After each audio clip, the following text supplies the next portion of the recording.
All right, we are live. Thanks to everyone for being here. I am going to spotlight this video and we are going to get started. Okay, so thanks everyone for being here. My name is Carrie Drinkwine. I'm really excited to present today's topic to you.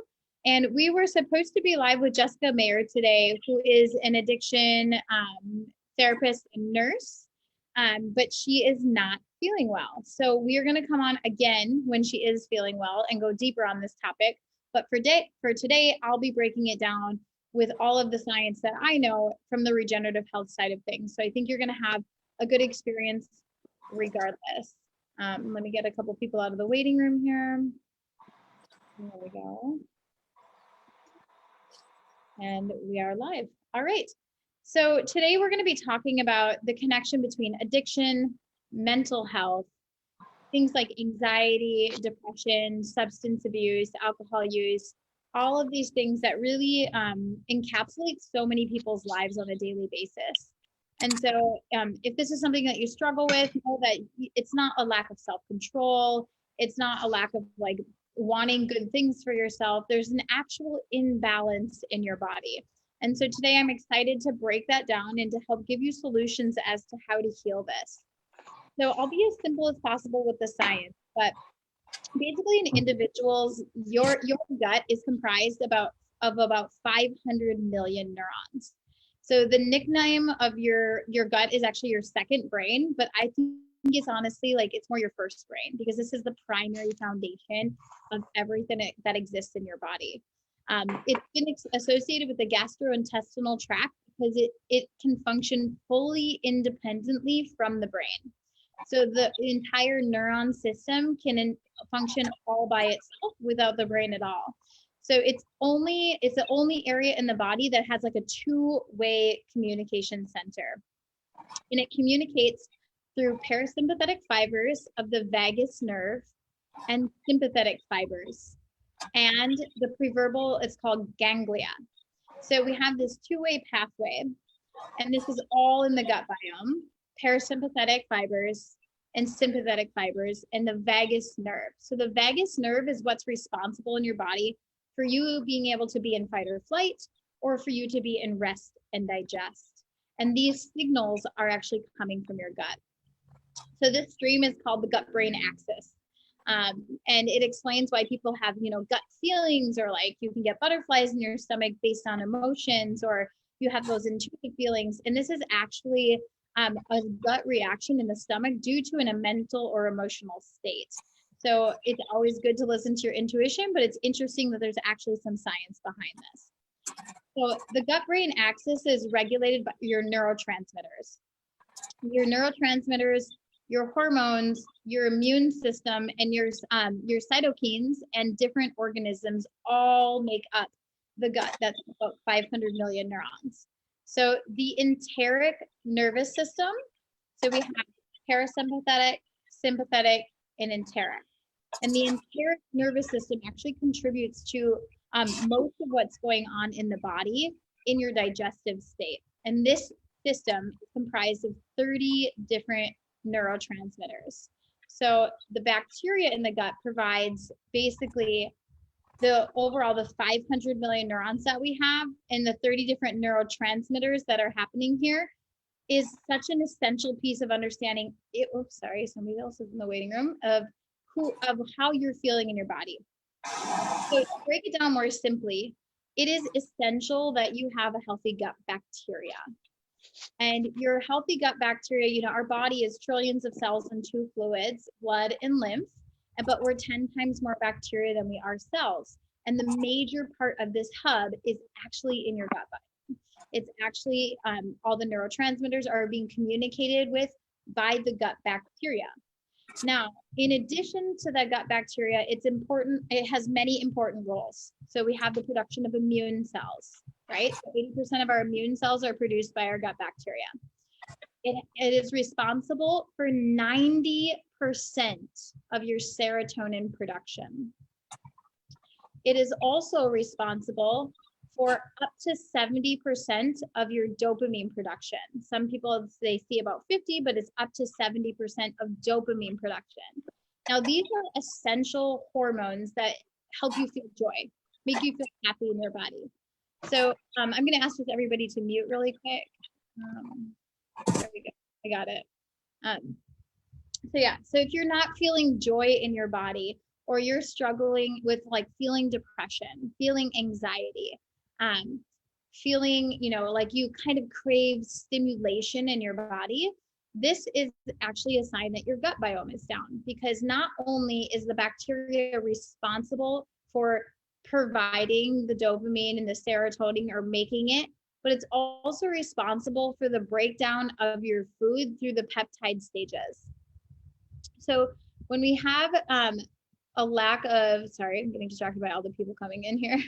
When we have a lack of healthy gut bacteria, we actually don't break down our food properly through the peptide stages, and then we have malnourishment happening in the brain and in the cellular system. And so I always like to say, like, what your cells think is what your self thinks, and your cells communicate with your brain all the time. So if you are dealing with malnourishment, if you're dealing with depletion, you're going to crave more stimulating substances. And so this will be everything from alcohol to cheese to, I don't know, drugs as well. And it's part of it is because it actually activates that frontal cortex part of your brain that is like the reward center.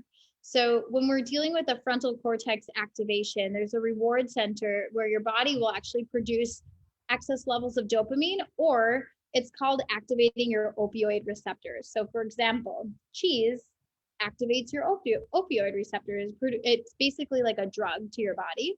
It activates the opioids in your body, and it has like all these like rush feel good hormones that your body is not producing because the gut bacteria isn't there. So you will crave more cheese. When we start to crave lots of alcohol, oftentimes there's a huge breakdown in the ecological system in the gut, and we're craving that disconnection, just to kind of like permeate and melt into the outside world. But we're craving that stimulation to get into another state. So you temporarily have this high from the alcohol substance, and then the problem with alcohol is that it also depletes your healthy gut bacteria significantly and causes damage to the gut lining. So then the next day you feel really blue, and you don't feel good again until you have more alcohol. And so we deal with a lot of these things through, the first part of the gut breakdown. When the healthy bacteria start to break down, it starts to become like that depression or that anxiety feeling.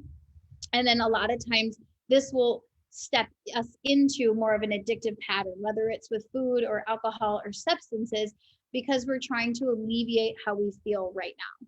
We're actually trying to get out of where we are. And so it's really a temporary solution, but I'm going to go a little bit deeper if you stay with me on the science here. So not only is 90% of the body's serotonin produced in the gut and over 50 to 70% of the dopamine, but factors like our anxiety, our appetite, our mood, our emotions, our learning, our recollection, and our inflammation in the body are all regulated by the gut.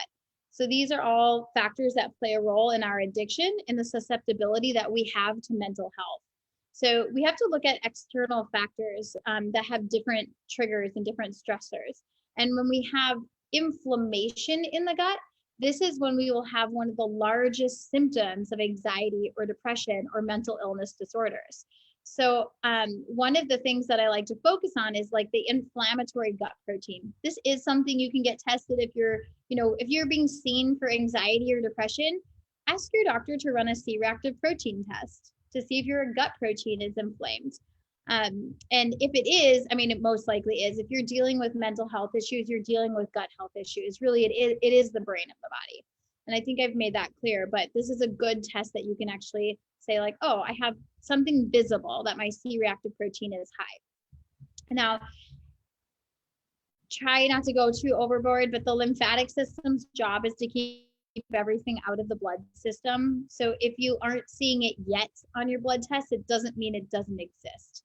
And I went for 5 years being undiagnosed with, lupus and Hashimoto and all of these other ailments. And I started having like impeding anxiety out of nowhere. Like I'd be standing in the kitchen and I would have like this crazy irrational thought that my kids were going to die. or I was going to lose my house, or I was going to get fired from my job, like crazy stuff that just didn't make any sense. And this is a sign like that gut bacteria is not operating, and the proper hormones and messages and neurotransmitters are not communicating with the brain. And during that time, I did crave a lot of coffee. I definitely drank more alcohol during that time in my life. I was more leaning on like the only time I felt calm is if I was drinking alcohol. And that's because my system was so depleted. So I'm going to go a little bit deeper into the gut-brain axis. So there's in the gut-brain axis is involved in a lot of neurological and psychiatric conditions like depression and anxiety and addiction and bipolar, autism, Parkinson's, and strokes. So we're seeing the same connection with all of them. So the healthy gut microbiome is full of beneficial bacteria that break down, assimilate, absorb nutrients from the food that you eat. When you break down these nutrients, it fuels the processes in your body. The gut microbiome also have another purpose, which is to produce the serotonin and the dopamine, which is our feel-good hormones. But this is the part that I want you to take from here. There are approximately 400 to 600 million neurological brain-gut connections. So, which is why the gut is called the second brain. So if you have this system down at all, you get the point, you're going to deal with a lot of cravings. So what we see now, I think it's pretty clear. What we see is if this bacteria is gone, I'm not producing dopamine, I'm not producing serotonin, my neurological system is offline, my vagus nerve is not communicating with my brain properly. And what you'll see is the gut bacteria is actually what talks to the brain. And so if that is down, we actually start to produce what's called a negative feedback loop. And this negative feedback loop will actually start the body or stop the body from producing essential hormones like GSH, like talking to the adrenal glands, like even you'll see more connections that are wrong, like estrogen dominance, progesterone depletion, lack of adrenal steroids, like having your cortisol levels being low. So and then in addition to those symptoms, this usually comes along with a lot of body pain or inflammation, and just overall not feeling good in your skin. Now, the vagus nerve is in your diaphragm, right next to the cisterna chyli. So the cisterna chyli is like this nerve bundle. And then there's a lymphatic nerve trunk that comes all the way down to the belly button. And this is where all the lymph system drains into the small bowel. So this is like a bundle of nerves. Now, if you are a really anxious person, you might notice that you are tightly bound in that area of your body. And that tension there will actually trigger the vagus nerve. So you can actually be sending fight or flight signals often just by having this tension built up in the body. And part of that lymphatic interstitial constipation is coming from poor food choices as well. So when we eat certain foods, so let's pause for a moment. What causes this to happen? How do we get here? How did our gut get so messed up? There's many reasons. Certain foods significantly deplete your body. Coffee is number one. I know that sucks because it's amazing. It smells good. It tastes good. I used to drink a lot of coffee, but as little as 2 ounces of coffee a day will actually tear holes in the tight junctions of your gut lining and deplete your B vitamins. And your B vitamins is your essential ability to feel energy. Wine and alcohol does the same. And they showed a study of around 3 ounces a day will significantly deplete your gut bacteria. And it can take up to 7 days after having a drink to replenish some of the gut bacteria. And you have to be eating the right things and putting the right things in. And we see after antibiotic usage, that's another reason. So antibiotics they mean against life. And they actually kill off all the healthy bacteria in your body or bacteria in your body in general. And it can take up to 3 to 5 years at times to recover from an antibiotic use. So if you find yourself having, chronic infections, or you get strep a lot, or you're always, get a fungal infection or a yeast infection or a UTI, this is actually a sign of your gut health and your lymphatic health and your kidney health. And we won't go into that today, but just know that a lot of, Jen, I love your focus face, she said, just know that a lot of your ailments and gut damage, we have to look at what if we consumed over our lifetime? How many antibiotics have we had? How much coffee do we drink? How much alcohol do we drink? What types of foods are we eating? Are we eating inflammatory foods? Are we eating things that actually increase the opioid receptors in our body? And so the opioid foods is like that cheese. It's like that. It's literally like an addiction drip. And so cheese is known as one of the most addictive foods on the planet. And we see that sugar does it as well to our body, refined sugars, not fructose sugars. And really like salty, starchy foods will cause more of the stimulation response. So when you are struggling on a hormone level or on a gut level, you're going to crave these foods more. You're going to crave the junk. You're going to crave the stimulation because your body is like looking to feel better. And it provides this temporary false sense of relief. So like temporarily you have this euphoric feel like, that was so good. And then you like the crash comes in and you start to feel super depleted, super depressed, very blue. And then the cycle keeps going where you keep craving that stimulation, you keep repeating that behavior, which is part of why it's so hard to get out of addiction and so hard to get out of addictive personalities is because the areas of the frontal cortex are causing that stimulation in the body. Now, the other things that cause the depletion of the gut is glyphosate. I know you've heard me talk about it a million times, but I'm so incredibly passionate about it because we have seen depression and anxiety skyrocket since the use of glyphosate. Now it's like something like 1 in 3 Americans. Don't quote me on that. I need to go back and check my stats with Dr. Zach Bush, but are on a depression or an anxiety medication. I know it was 1 in 8 in 2015, and I know it's higher now. So literally on anti-anxiety meds or antidepressant meds, and what those meds are doing, and they can be temporarily helpful, but what they do is they actually keep the dopamine in between the receptors for longer. And so I always say, if you take it, you won't make it. So if you're taking this false sense that's keeping the dopamine in between your receptors, your gut is not signaled or triggered to make more dopamine. So this lies the problem in medicating. Now, in an acute situation, especially with like a postpartum mom or somebody that's dealing with severe depression or anxiety, I highly recommend medical intervention temporarily while you heal your gut. Go get on something, make sure that you're balanced, that you're not having suicidal thoughts, that you're not in a really dark space, because this gut biome is going to take some time to turn around. You can do it, but it'll take a little time. And if you're in a really desperate state, please go to your medical doctor and get intervention. Now, if you're not in that state and you're just feeling the clouds come and you're seeing the bad foods and you're seeing all the things that you're dealing with start to creep in, you can totally turn this around through diet and through going organic. And organic is incredibly important because glyphosate is the main oral antibiotic. So you might say like, I haven't had antibiotics since I was a kid. Well, actually, you're having antibiotics every day. You just didn't know it. You're having it in your air, in your food, and in your water.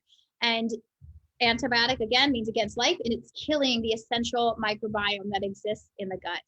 And this is what is prohibiting the communication from the brain.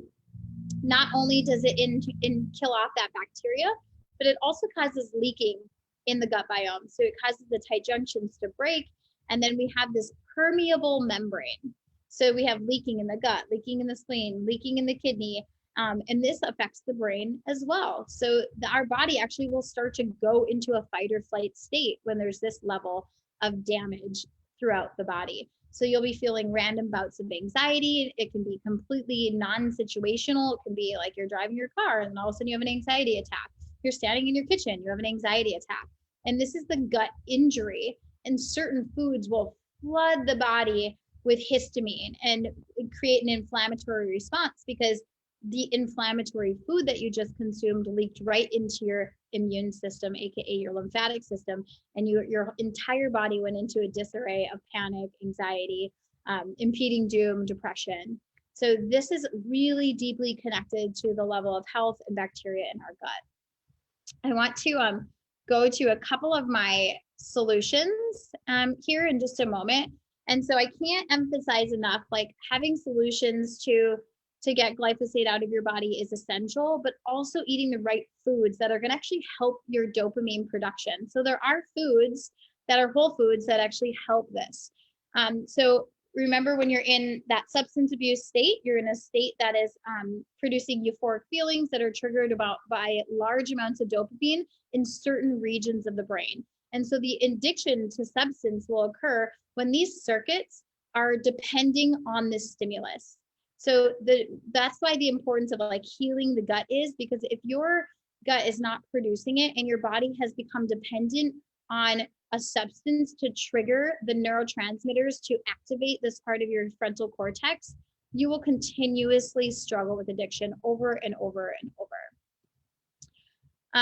So yes, that's the rushes of positive feelings. And then I'm going to go to my notes really quick. Let me just grab that. But fruits and vegetables actually are one of the highest foods that produce dopamine in your body, and in particular, bananas. So bananas are actually really good for dopamine production. So if you notice, like, gosh, I crave a lot of bananas, listen to that.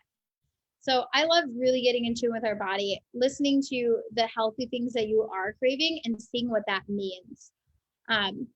Chocolate, also dark chocolate, people will crave when they're mineral deficient or dopamine deficient because it will activate the receptors to produce more.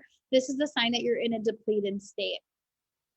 But food overall influences the way our brain functions. So the other thing that you have to know with alcohol and drug abuse, except for with marijuana, is you tend to consume less food. When you have marijuana, obviously you usually get snacky. But you want to choose, and you also choose foods that are less nutritious. You skip meals. You increase the speed at which your body uses up energy in addiction. So this is a vital thing to know. Like, when you start increasing the speed at which your body is using up your resources and energy, you're going to start becoming extremely dependent on those substances to stimulate your body into normal function. And you actually increase the loss of nutrients. A lot of drugs will cause vomiting or diarrhea. And so we lose a lot of nutrients through this. And we also damage our gut deeply. So during a recovery protocol, it's really important that you're focusing on your whole foods, your whole fruits, your organic plants that are actually going to help reintroduce the healthy gut microbiome, the healthy bacteria, like the microbiome of the soil needs to get in your body. So I love doing like deep root vegetables and juicing them, eating lots of fruits to clean the lymphatic system and to make it easy assimilation to happen. Foods actually high in simple carbohydrates are highly recommended in addiction recovery. So fruits, berries, melons. You can get into lentils or peas a little bit as well and see some of the very similar results. But eating these foods in combination with like getting your essential amino acids are going to start helping your brain and your body repair. And then last but not least, we start to see deficiencies in B complex vitamins, which is like thiamine, folate, folic acid, and B12 are the most common with alcoholism. So inadequate sources of other B vitamins and C vitamins occur. And then chronic alcohol consumption also increases the loss of minerals like zinc, magnesium, and calcium from the body. Iron is actually one of the exceptions that's rarely deficient in alcohol because it damages the stomach lining, but it actually increases your iron absorption because the body's trying to repair. So that's just an interesting fun fact. But after you've dealt with like severe depression or severe anxiety, or you've dealt with like long-term alcohol use and you've maybe been on Western intervention, you can start your process now. You can start healing naturally by introducing your organic plant life, getting the non-organic foods out, getting the processed foods out. And then, you know, one of the biggest things that I'm passionate about is teaching about glyphosate, because I will tell you, as a clinician for the last several years, before I learned about glyphosate, I was helping people heal all the time naturally, but it was hard. And they were not feeling super nourished. They would get rid of inflammation, they get rid of chronic pain, but they would feel depleted. And I wasn't having 100% success rate getting rid of anxiety and depression. I was having like a 70% success rate. When I started studying glyphosate and started studying what it does to the gut microbiome, and to the soil health, the soil biome, and it depletes the soil of its essential micronutrients and amino acids, I started, like, the light bulb came on in my head, like, oh my gosh, like when you think you're doing well, and why isn't everything in your body working? And it's literally because you don't have enough information to repair yourself. Your body's like, the plant has 2 amino acids or has 4. It has a certain percentage of your micronutrients, but not nearly as much as your cells need to thrive. So really starting to take a good look at what you're consuming. And this is when I felt the need to bridge the gap, the need to actually start to work in some forms of supplementation. Now, I really believe in regeneration versus supplementation in pretty much all things, except for when it comes to getting the right nutrition in your body. And the right nutrition needs to come from a whole food source. So your organic whole foods are essential for repairing the gut microvilli, the gut microbiome. And we work here with protocols that are all from extremely rich micronutrient soil. So like micronutrients that your body has never had. When you start introducing this level of nutrition to your body, you start seeing your cravings go away. You start seeing your inflammation go away. You start feeling a little bit more joy, like, oh, I just woke up with a pep in my step today. I feel really good. And that's because your body is finally like, yes, I have all of my essential amino acids. Yes, I have my micronutrients here. And then one of the pieces that I'm most passionate about is understanding that we have to get glyphosate out of our body to repair the microvilli and to repair the hormone function of the gut.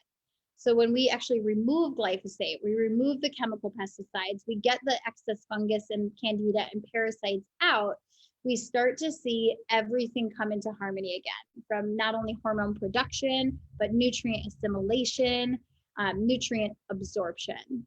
And there's several things that we work with here in protocols. So if you're somebody that's really, really struggling with depression or anxiety or gut disorder of any sort, reach out to whoever brought you here, and they will get you in connection with a complimentary call with me if you want one, totally optional, but they'll get you in contact with some of the protocols that have really helped people thrive here. So I apologize that Jessica couldn't come on today. She's really, really not feeling good. So we will have another call with her where she can speak to like what she's experienced as a mental health nurse and how much she sees like the gut health connection and the depletion connection. And so we just can't expect our bodies to thrive if we're not putting the right items in. I'd love to open it up to anybody that has questions or wants to share a testimonial.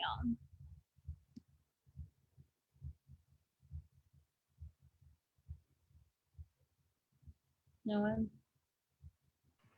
Everybody feeling good? I can talk. I can share. I didn't deal with drug or alcohol abuse, but I definitely had food addiction. So cheese addiction is real. Sugar addiction is real. And I was a binge eater before this, and I saw such a huge, significant change with my mental health, just around surrounding food as well. And not even, I was dealing definitely with, anxiety feelings and oppression/depression feelings last year with 2020. And I was like losing my business and just like all the unknowns. It was really chaotic in my brain. But also just because my gut was really in need of help. And so since I've been on this protocol that Carrie had suggested, I have seen such a calmness in my mind and in my body, and all the cravings that I used to have, like, were just melted away. It was just crazy how you can kind of like feel, you can like really see a difference. It's like your gut is healing, your brain is healing. And there's a calmness now. Like I'm not like standing in front of the fridge, like needing more and constantly wanting, chips and cheese and all this stuff. Like I don't crave it anymore. Like even when I, am around it, it's easier to avoid it, because I'm nourished from a cellular level. So, I know that that's not in regards to hard drugs or alcohol, but I know that it's really, really hard to get off cheese. So, and I'm a walking testament. You can no longer desire those things. So Mhm.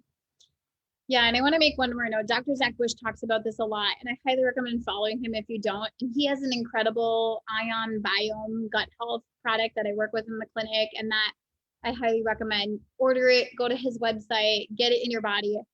It's literally from 60 million year old soil. You take a teaspoon 3 times a day.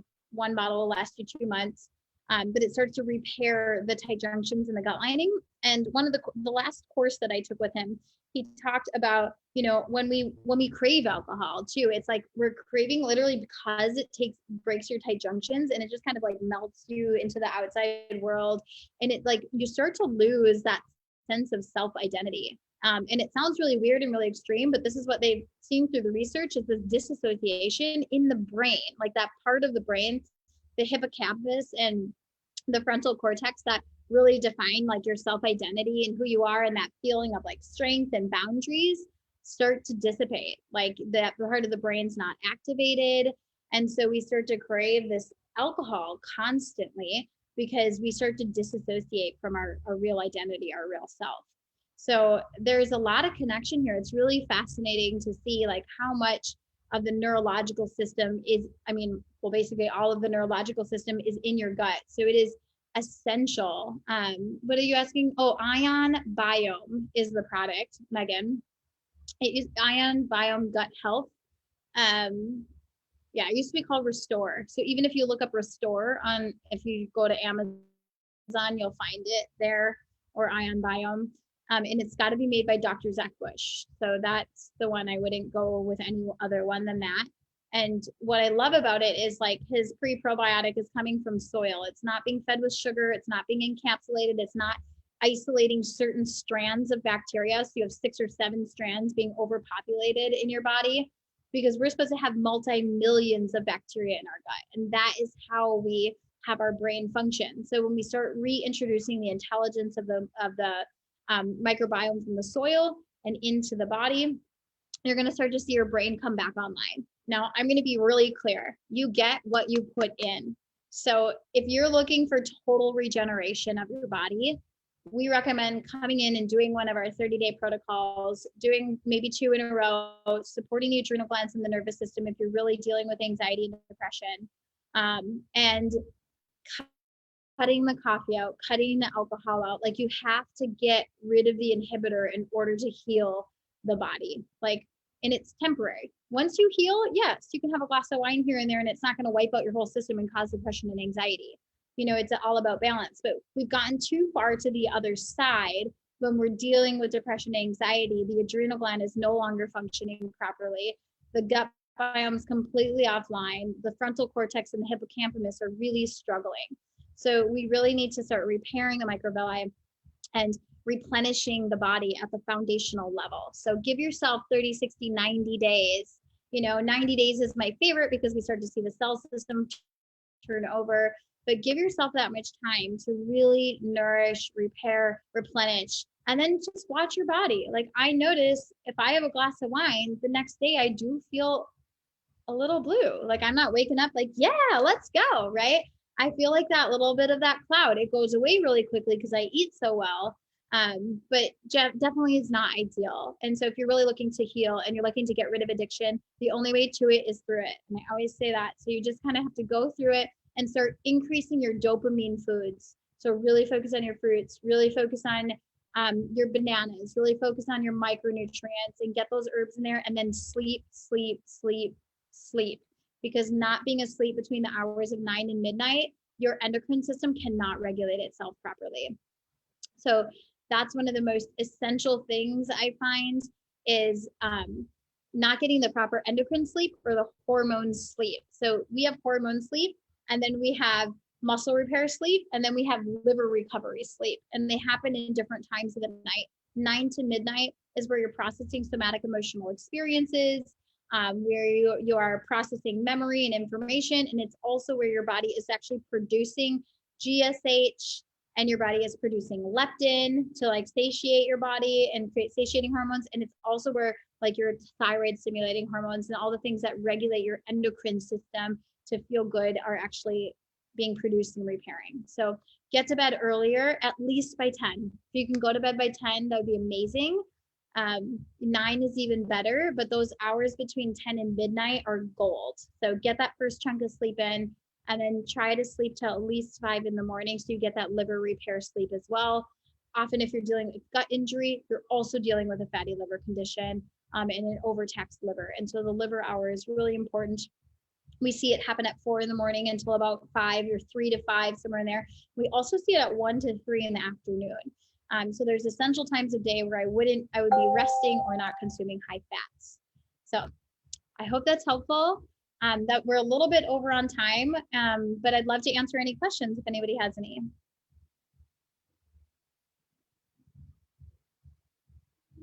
All right. Hi, can I ask an unrelated question? Yes. So I broke my pelvis bone this weekend, and have determined that Oxy is not for me. Do you have any pain relief options, recommendations? Yeah, well, first to repair, I would increase your amino acids and I would get on the joint flex. So I would be doing minimum of 15 amino acids a day and adding the joint flex to repair the bone and connective tissue system. There is bovine in that. So it's going to help your body repair. And then I would use arnica gel and arnica tablets. And you're going to be dosing like a higher dose every 2 hours to stay ahead of the pain. Where do you get those? You can actually get them at any CVS, Walgreens, or look online, look for organic arnica. It's an anti-inflammatory and it's a natural herb. And then if that's not enough, you can get prickly lettuce made. So a prickly lettuce tincture will actually start reducing inflammation in your body and helping the body repair itself. Okay, thank you. You can, Sally, you can get this at like a natural whole food store, or even Fresh Time has quite a bit. Yeah. Perfect. You said aminos. What was the middle thing, Carrie? Aminos and arnica I got, and then joint flex. Okay, thank you. All right, thank you. You're welcome. I'm sorry to hear you broke your pelvis. My gosh. You know, one more thing. So, but thanks for the video. This was amazing. I'm definitely going to watch it over. Awesome. Well, thanks everyone. And we will get Jessica on here when she is feeling better and really highlight her gifts and her skills. And we'll see you all very soon. All right. Bye. Thank you. Mm-hmm.